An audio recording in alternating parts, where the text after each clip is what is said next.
भविष्य का भय। प्रस्तुत कहानी में साधन संपन्न परिवार की एक छोटी लड़की के माध्यम से निर्धन एवं असहाय बच्चों के प्रति संवेदना जागृत करने की चेष्टा की गई है।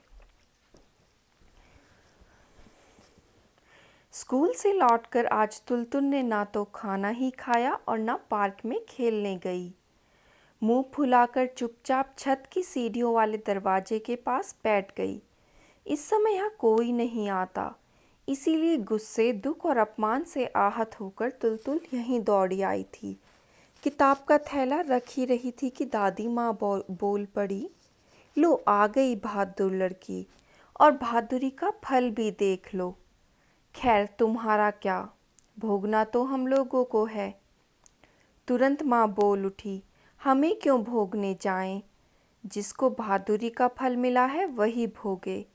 आज से तुलतुल बर्तन धोएगी, झाड़ू पोंछा करेगी, मसाला पीसेगी।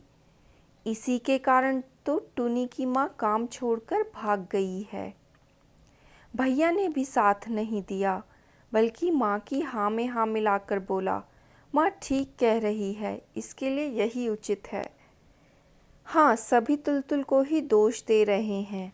उसी से तंग आकर टुनी की माँ नौकरी छोड़कर चली गई है।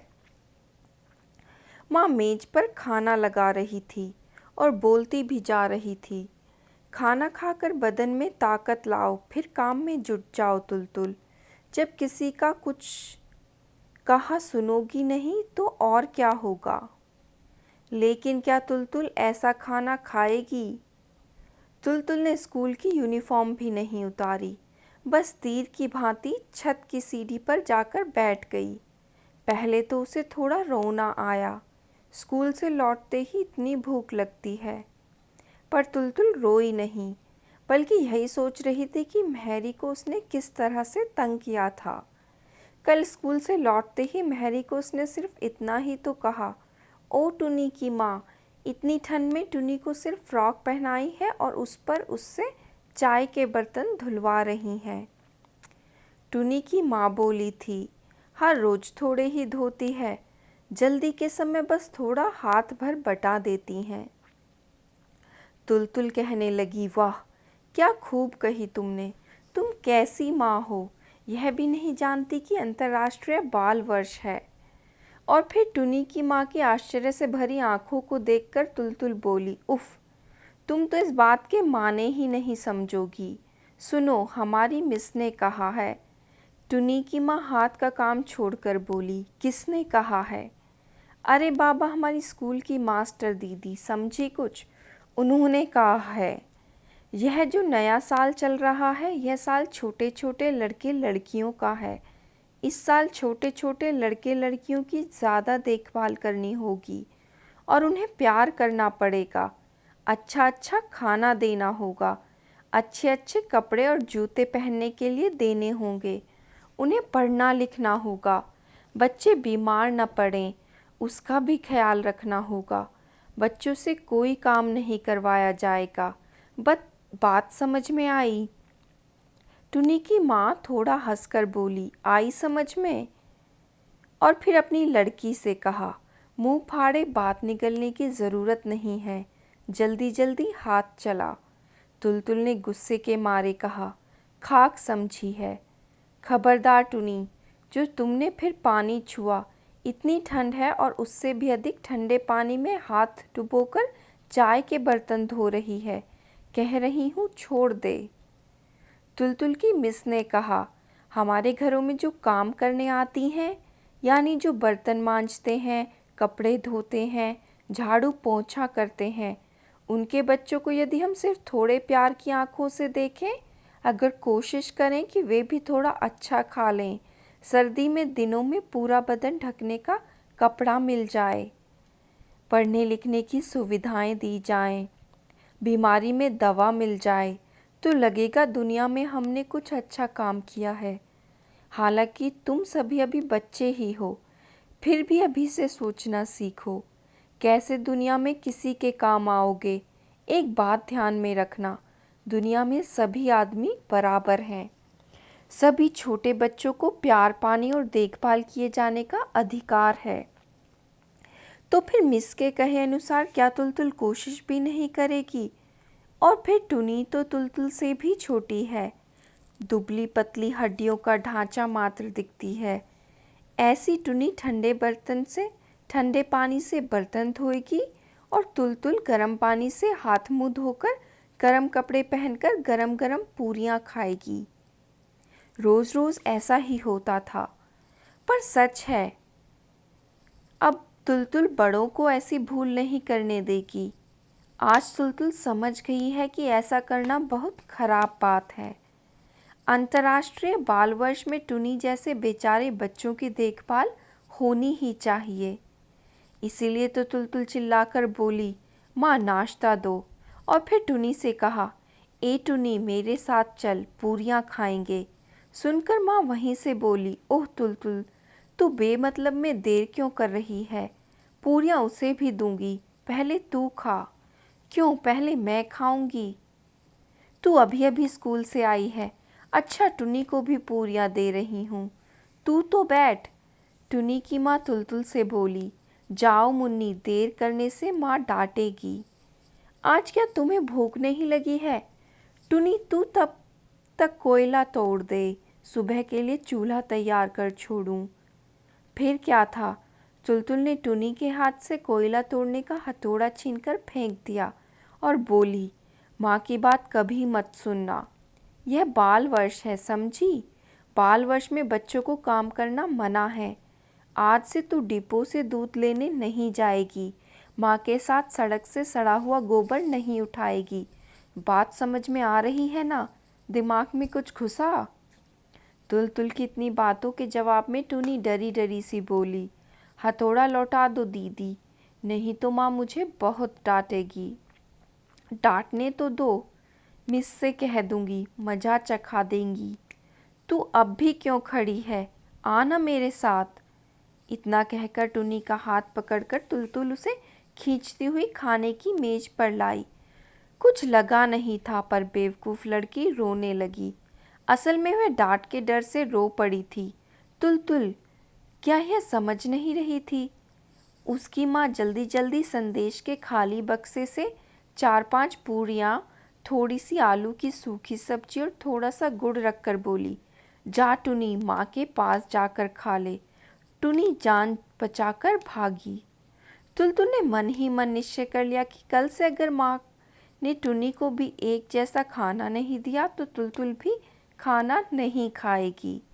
उसने माँ से कह भी दिया, बोली, मैं तो अच्छी भली मोटी हूँ, फिर भी इतना खाना देती हो, और टुनी चिड़िया जैसी है, फिर भी उसे खाना नहीं देती।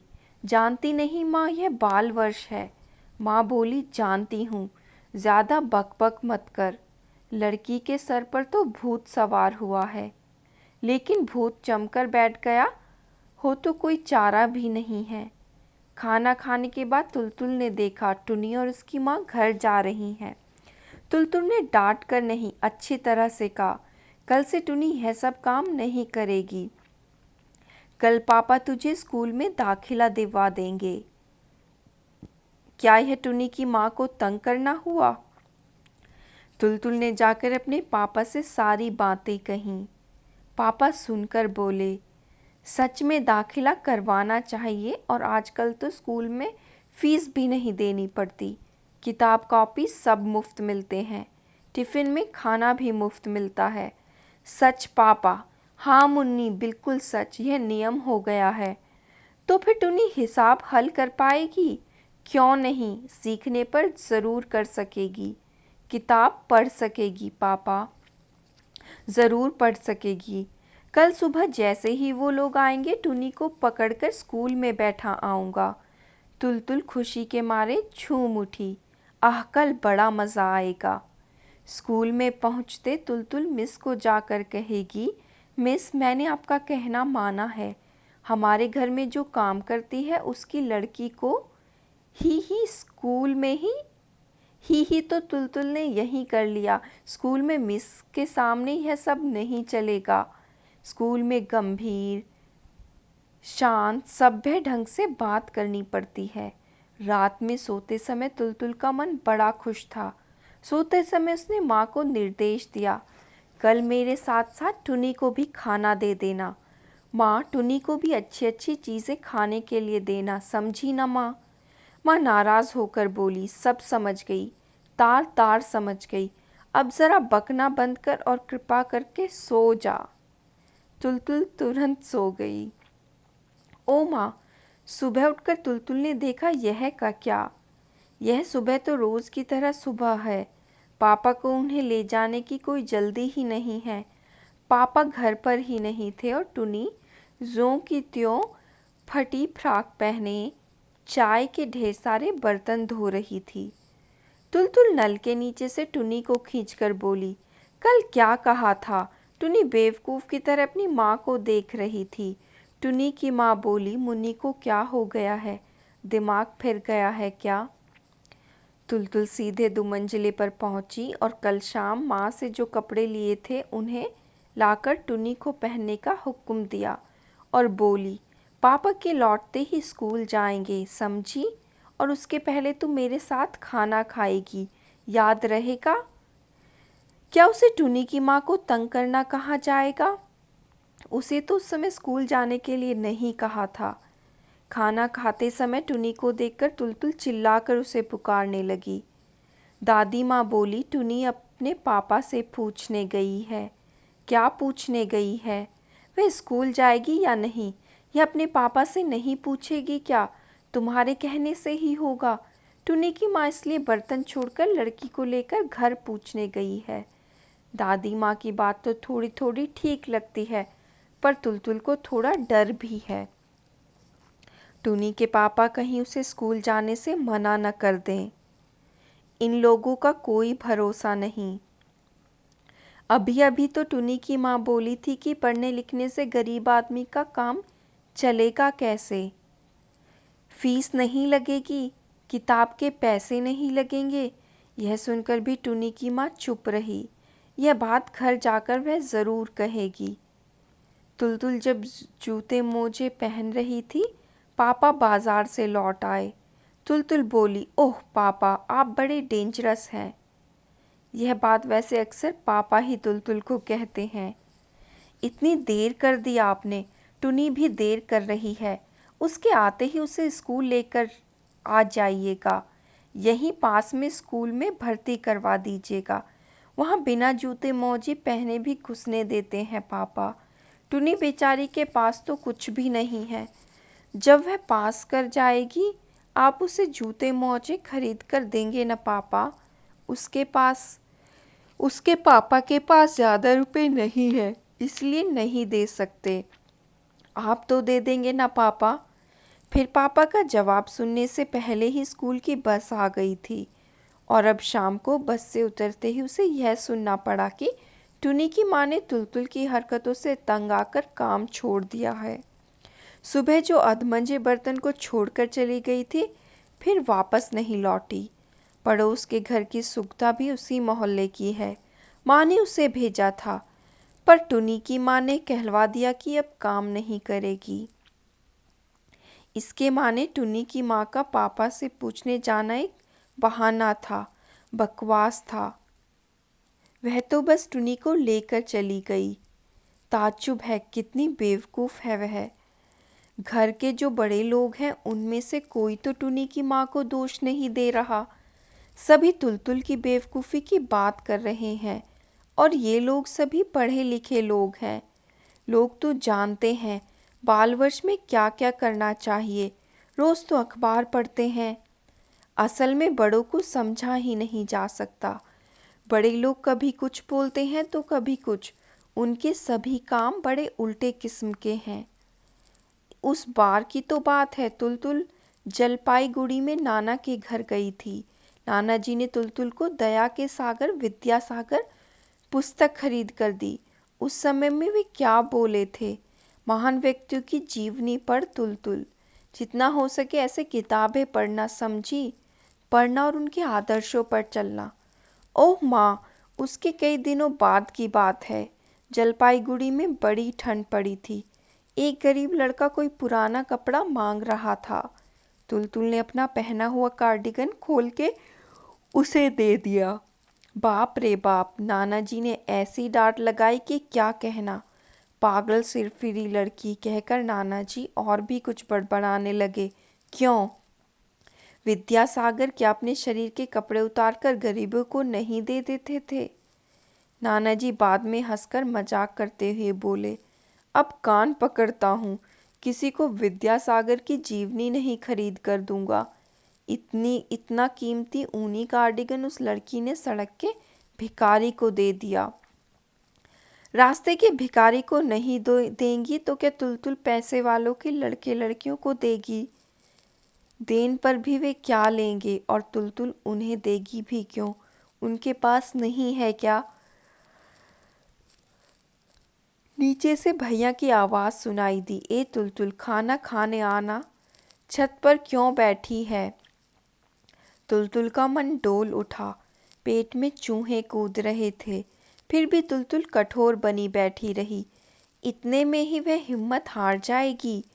मिस ने यह भी कहा था, कितने बच्चों को 2 बार भरपेट खाना भी नहीं मिलता। भैया ने फिर पुकार कर कहा, बर्तन धोने के डर से नीचे नहीं उतर रही है क्या? हाँ हाँ हाँ, ही, इतना डरने की ज़रूरत नहीं, तुम्हारा कसूर माफ़ कर दिया गया है। तुलतुल ने भी चिल्लाकर बोलना चाहा, दंड किस चीज़ का? मैंने क्या कोई गलती की है? फिर वह कुछ बोल नहीं पाई, उसकी आवाज़ रुंध गई। अब दादी माँ ने पुकारा, पूरियाँ ठंडी पड़ रही हैं।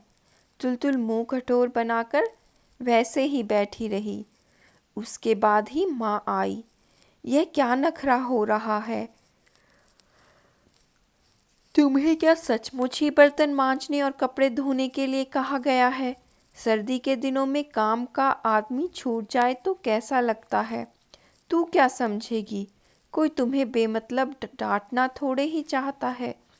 ले अब उठ, चल उठ, खाना खा ले, ज़्यादा नखरे की ज़रूरत नहीं।